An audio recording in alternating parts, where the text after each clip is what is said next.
ನೀವು ಗಮನಿಸಿದೀರಾ?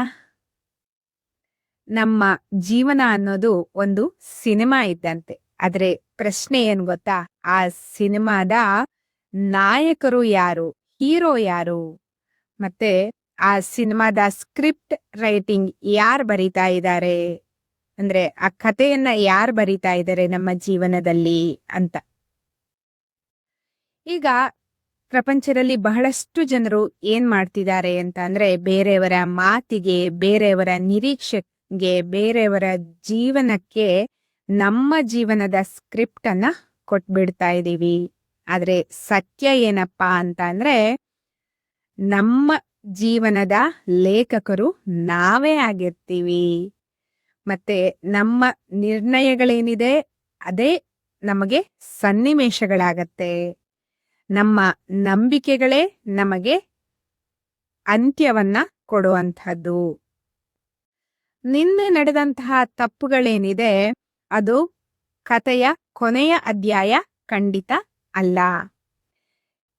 ಸಣ್ಣ ನಿರ್ಧಾರಗಳು ನಾಳೆಯ ನಮ್ಮ ಜೀವನದ ಒಂದು ದೊಡ್ಡ ತಿರುವಾಗಿ ಬದಲಾಗಬಹುದು.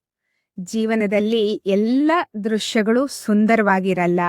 ಆದ್ರೆ ಪ್ರತಿಯೊಂದು ದೃಶ್ಯವೂ ಸಹ ನಮ್ಮನ್ನ ದಿನದಿಂದ ದಿನಕ್ಕೆ, ಕ್ಷಣದಿಂದ ಕ್ಷಣಕ್ಕೆ ಬಲಿಷ್ಠರನ್ನಾಗಿ ಮಾಡ್ತಾ ಇದೆ.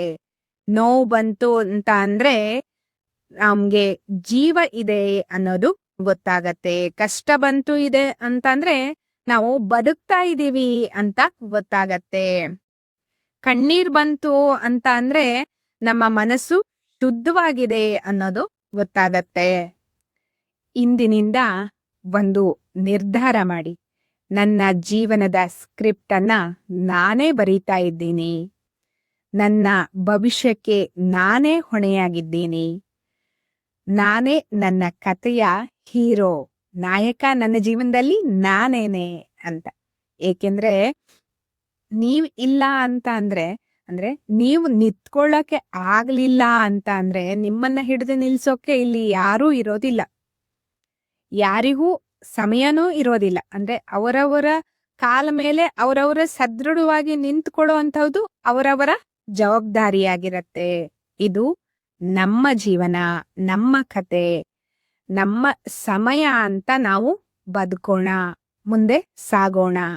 ಈ ಮಾತು ನಿಮ್ಗೆ, ನಿಮ್ಮ ಮನಸ್ಸಿಗೆ ತಟ್ಟಿದ್ರೆ ನೀವು ಗೆದ್ರಿ ಅಂತಾನೆ ಅರ್ಥ.